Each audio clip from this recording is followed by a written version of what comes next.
The first time I ever chronologically got high was shortly after graduating high school. As you may know, cannabis became legal in Canada in October of 2018. However, before then, there was this dispensary that sold these 400mg brownies that I always had to get my sister to buy for me because I wasn't of age yet. I would regard these brownies as somewhat infamous due to a few personal experiences. This story is the first reason why. A few of my friends and I were chilling at a friend's house when all of a sudden A from the last story, who you'll find is a reoccurring character, pulls out the magic brownie. It goes without saying that A is the biggest stoner I know, so depending on how you look at it, trusting him to determine how much to give me of this brownie was either a wise decision or a very dumb decision. He started off by giving the friend whose house we were at an undisclosed amount of the brownie. A's focus then turns to me and I watch him slice off, I swear, a sliver of this brownie. He goes, "Eat this." Simple enough. Boom, down the hatch. Tastes a little funky, but alright. A then cuts another sliver off this brownie, and I down that too. A then wraps the brownie back up in its packaging and lets us know that we should be feeling something in around 1 to 2 hours. We occupied ourselves by watching The Hitman's Bodyguard, a movie at which point I hadn't seen. By the way, good movie. I'm enjoying myself, but I'm not feeling all that different. Every few minutes or so though, I find myself back in the kitchen grabbing chips. I don't believe this had anything to do with the brownie though, I just love Doritos. At some point it's just me and our other friend who took the brownie, and he seems to notice me traveling in and out of the kitchen. I can tell something's going on with him, but again, I'm not feeling anything. Halfway through the movie, there's this scene where Samuel L. Jackson kind of teleports into a building. If I can just...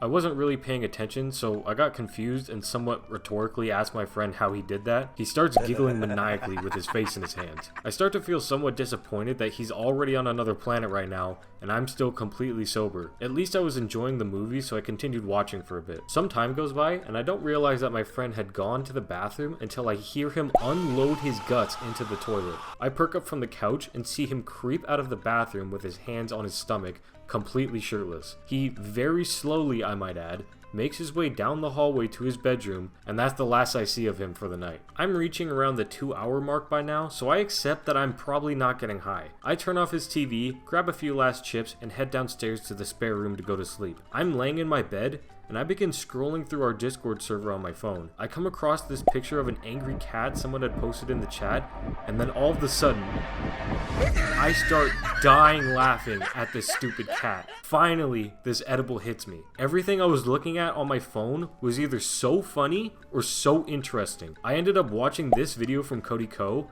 and this one specific part I watched over and over because I was laughing so hard. Check this out! A plane for sale! You sure you actually want to get a plane, bro? At the end of his video, he sings this song called Knock It Off, which I actually have downloaded on Spotify because of this. Don't do bad shit. Could you imagine the world without bad shit?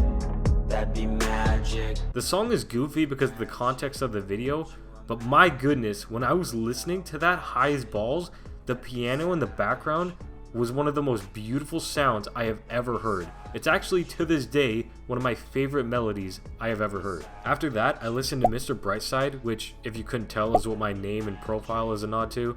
And that was also the craziest thing. I was hearing instruments deep in the song that either I didn't notice before or straight up didn't exist. I don't know how long I stayed up, but I woke up the next day still faded out of my mind. I had to go work at my job at a golf course at 3, and I could already tell, despite what time it was, that I was not going to be completely sober by then. I don't know who told me this, nor could I confirm its validity, but I heard someone say that you could get sober quicker by exercising. Something to do with your heartbeat and blood flow to get it out of your system faster, I don't know. So I did like 10 push-ups as if that would completely purify my system of any trace of THC by the time I stood up. It didn't work. I drove one of my other friends home before I accepted my fate and got ready for work. I arrived on time, just functional enough so that if I tried my hardest, I could probably blend in with the other humans. Luckily, my sister, who I also worked with, was on shift that day, so she could vouch for me if she had to. When I walked into the clubhouse to grab the keys, my sister, the owner, the manager, and a kid a few years younger than me were all standing in there. It just so happened that they had just hired this kid, and today I was tasked with training him. I was so awkward around this kid all day, but he was pretty chill. I thought I was in the clear till he and I went to abuse our free drinks perks of working at the golf course. When we got our drinks, one of the servers came over to me and asked me something. Just when I was about to answer, she cut me off with, "Are you stoned?"